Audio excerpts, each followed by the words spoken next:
So we're on our 7th session, part of looking at the 10 Commandments for the 21st century. And this one is don't misuse the name of the Lord your God. There we go. You shall not misuse the name of the Lord your God, for the Lord your God will not hold anyone guiltless who uses his name. Mm-hmm. We know that surveys that we've been looking at, this YouGov survey, has shown that many people nowadays don't think the 10 Commandments are that relevant, or many of them.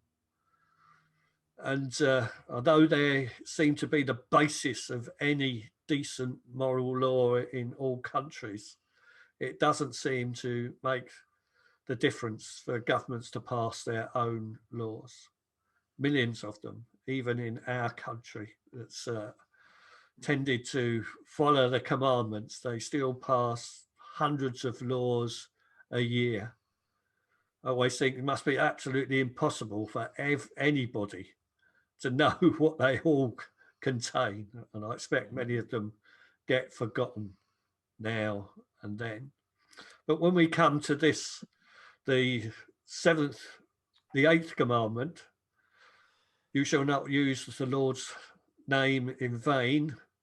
Only 23% of people in the overall population think it's of any importance at all. And that's it's a bit higher for Christians, about 38% of Christians, and just 7% of other people who profess some faith of other religions. So it's quite down the bottom as being irrelevant these days, but it's not irrelevant. It is important. Why? Because names are important. We don't we get upset if somebody we know forgets our name? I mean, I get upset. You think, how can that person forget my name? But of course, there's sometimes where we forget other people's names. And although we hunt around in the realms of all sorts of things, trying to dig up the old bottom of the mine pit to try and remember names, sometimes we have to admit, I'm terribly sorry, I've forgotten your name. And you can see the disappointment on people's faces, although they may dismiss it. So we get hurt if people forget our names. Our names are so important to us. It's the way we identify people, isn't it? Each other. It's how we assess people. Names go into good and bad categories. And lots of people go through some horrendous things to protect their name. Remember this case last year with old Johnny Depp and one of his wives, I don't know, girlfriends or partners, I can't remember what, when one of his exes said he was a wife beater, and he spent millions of pounds going to the courts trying to protect his name, and in the end he failed because they didn't believe him. So all that money went to waste. Now I know he's pretty rich, but he must have lost a good size amount of his fortune to protect it or try to protect it. But names bring up memories, don't they? If I was to mention the name Adolf Hitler, we'd all shrink as one of the most terrible people who ever lived. Brings up images in our heads of war and concentration camps and cruelty. Yet if I mention the name Mother Teresa, that brings up something totally different, doesn't it? Someone who loved Jesus and gave up riches to look after the poor and needy, and warms our heart. Proverbs says a good name is to be chosen rather than great riches, and favor is better than silver and gold. Remember, we're following the book of J. John loosely in this way he's laid out these commandments and themes. He says this about names. Names are not just collections of consonants and vowels. They are far more than that. They have meaning, conjure up association of ideas and images, and have power and prestige. That power and prestige can be transferred to a third person. I'm sure many of us can remember how we used the name of a friend in order to get into a party or obtain some advantage or something or other. I like what Nelson Mandela said on this subject. He says, apart from life, a strong constitution and an abiding connection to the Thumba royal house, the only thing my father bestowed on me at birth was a name, Rohindalala. In Xhosa, Rohindalala literally means pulling the branch off the tree.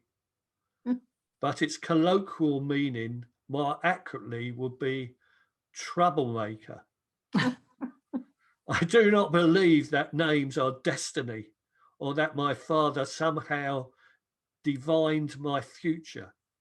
But in later years, friends and relatives would ascribe to my birth name the many storms I have caused and weathered. So there's lots in a name. What's in a name? Everything's in a name. It can determine our futures. It can determine our happiness, our sorrows. It can determine so much, just a name, as Shakespeare said.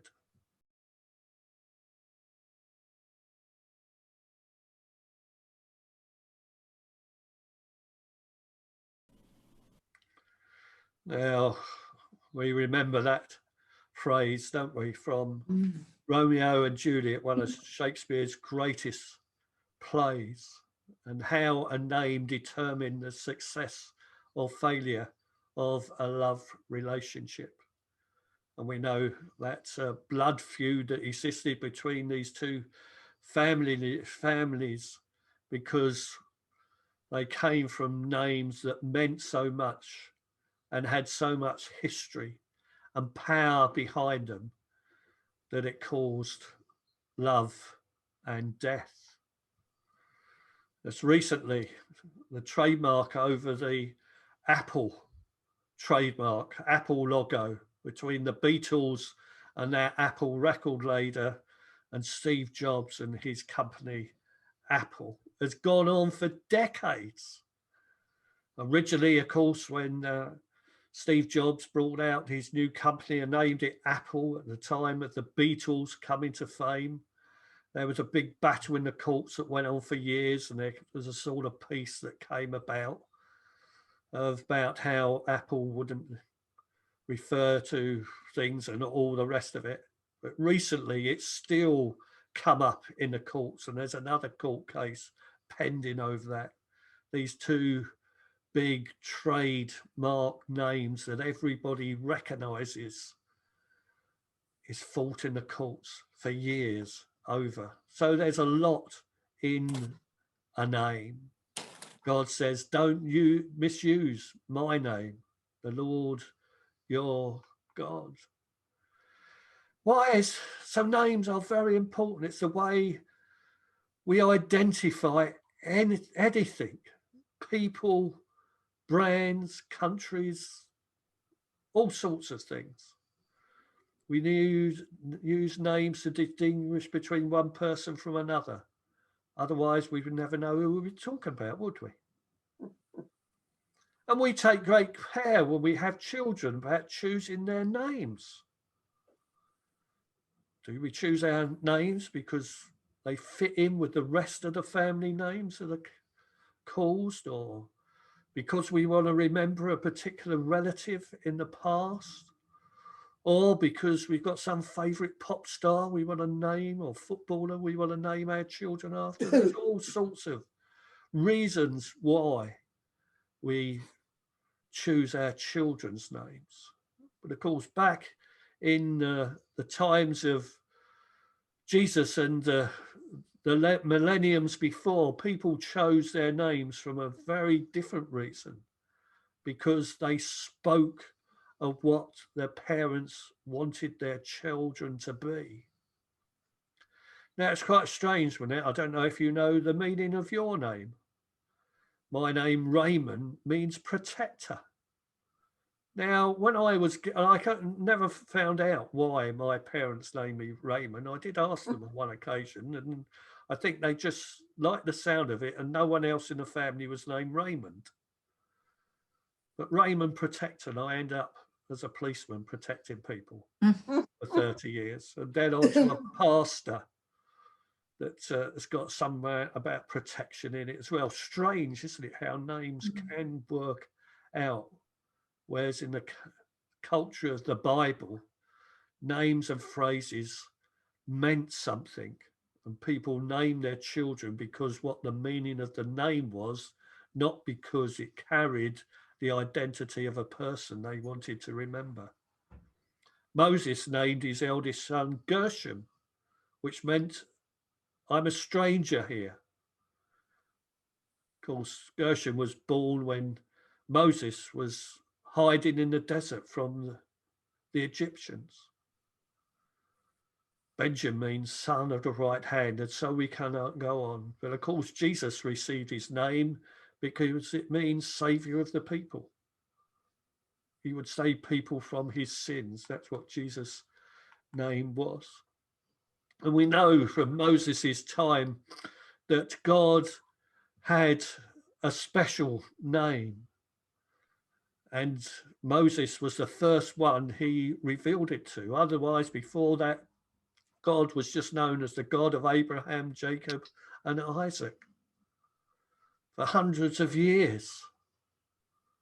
But then he revealed his name to Moses. Let's watch a little clip from the film of the 10 Commandments, the animated version. So we can all remember that I am who I am. God says, that's my name. So God is revealed as one who cannot be fully comprehended in a single word. And from a bush, a symbol of holiness, comes the understanding of his divine presence. I am who I am. And that's the name, Yahweh. That's how it's recorded. Everything is in that name: life, reality, relationship to the living God. Hence, to know the name of God is to know God as he has revealed himself to us. And that's quite difficult for us to understand, going back into the Hebrew of all that. But Moses was quite a good question to ask God. I can't keep on going back to God and saying the God of your fathers, Jacob, Isaac, and all the rest of it. He wanted to know the name because he thought the people would respond more to that. And so he revealed his name as Yahweh. And how do we, and that's still the name we record him in the Old Testament now. And we always know when Yahweh is used because it's translated in the English Bibles as Lord, and it's always in capital letters. You see God, that means the original word was Elohim. But if it's Lord, it means Yahweh. This name helps us to understand and communicate God to us and us to God. Distinctiveness. His name is set apart from others. It's all about the community. Knowing his name brings us into relationships with other people. There's a great history about the name too. history of people's experiences. It's all about relationships, being related to the God, the Yahweh, as he revealed himself to Moses and to all of us. And it also reveals vulnerability. So that's how important God's name was revealed to us. And of course, the situation is that in the Hebrew scriptures, his name may be written down as Yahweh, but people would never pronounce it because they thought it was so holy. And so they translated it into Lord. So don't misuse the name of God. How do we honor God's name? J. John says this: Jesus himself models how we are to treat God's name. As an observant Jew, he would have known all the rules about how God's name was to be carefully revered. Despite this, he introduced a new name for God that shocked those around him, using the word that a young child might call his father. Jesus referred to God as Abba. His use of this term, similar to our daddy, displays intimacy and the confidence of a child with a parent.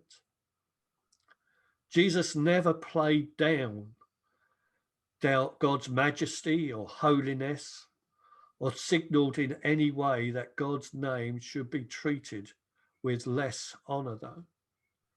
And the way we honor God today is by recognizing that. And the prayer we said today honors that. Our Father who art in heaven, hallowed be thy name. That very familiar prayer meant that we should honor God's name. It's something we say often, and surely is a reminder from Jesus himself that we need to honor his name and not misuse his name at all. So how do we honor God's name? We treat his name with reverence and respect. Just as you and I are sensitive about our names, so God is sensitive about his name. And so he wants us to treat his name with respect, because his name tells us everything we need to know about his name, to treat God with reverence. That's very difficult in this 21st century Western world we live in these days, isn't it? The names of God and Jesus are used everywhere so lightly, most often as a swear word. Now, I don't suspect that this is such a deliberate attempt of attacking God. It's just a disrespect for understanding the importance of God's name. And of course, it's flooded our culture these days and is readily used as a swear word, a derogatory term, all over our country, in written articles and on the television and the media and everything. And yet the scriptures tell us, Paul tells us, don't use foul or abusive language. Let everything you say be good and helpful, so that your words will be an encouragement to those who hear them. Watch out the way you talk. Let nothing foul or dirty come out of your mouths. Say only what helps. Each word is a gift.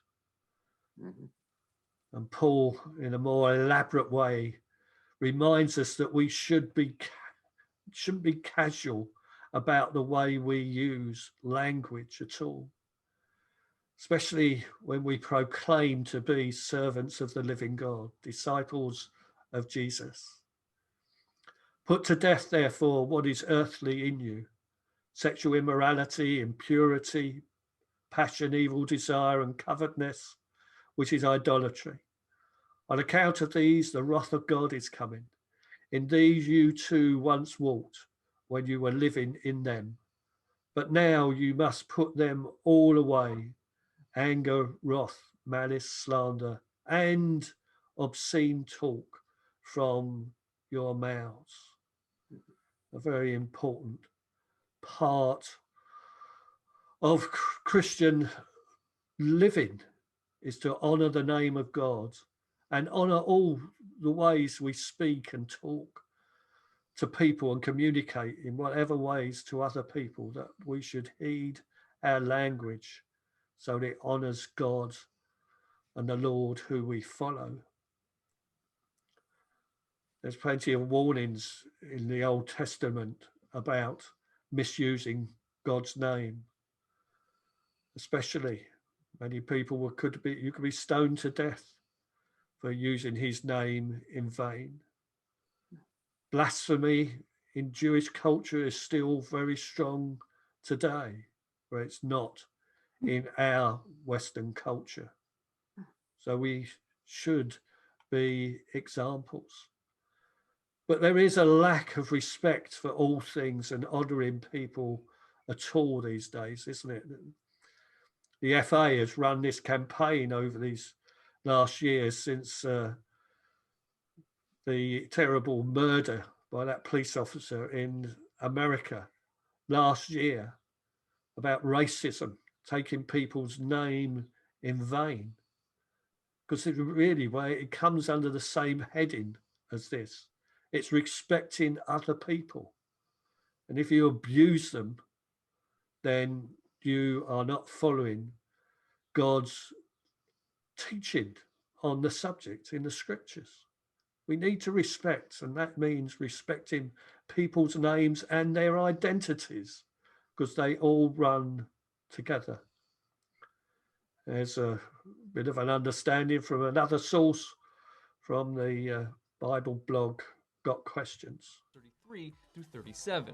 There is a larger sense in which people today take the Lord's name in vain. Those who name the name of Christ, who pray in his name, and who take his name as part of their identity, but who deliberately and continually disobey his commands, are taking his name in vain. Jesus Christ has been given the name above all names, at which every knee shall bow. Philippians chapter 2, verses 9 through 10.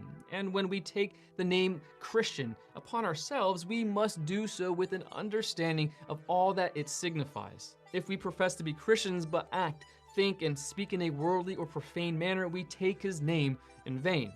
When we misrepresent Christ, either intentionally or through ignorance of the Christian faith as proclaimed in Scripture, we take the Lord's name in vain. When we say we love him but do not do what he commands, Luke chapter 6, verse 46, we take his name in vain and are possibly identifying ourselves to be among those to whom Christ will say, "I never knew you. Away from me," in the day of judgment. Matthew chapter 7, verse 21 through 23. The name of the Lord is holy, as he is holy. The name of the Lord is a representation of his glory, his majesty, and his supreme deity. We are to esteem and honor his name as we revere and glorify God himself. J. John says this: we can dishonor God's name without ever speaking a word too. In fact, our words can be excellent. They can be free from swearing or any name dropping of God, yet we can still dishonor God if the lives we live do not match up to the words we speak.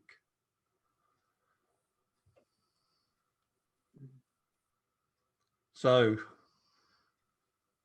honoring God's name is important. We shouldn't take his name in vain.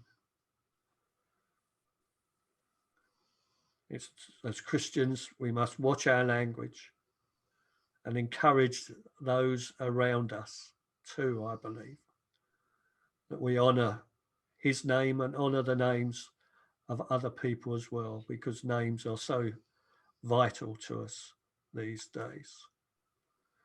We need to live lives that show that words we say are true. It's essential. And we have to realize that the church has not been good at this in the past, when churchmen say one thing and do another. that damages Christianity quite profusely. So next week then we're on to don't worship idols. Okay.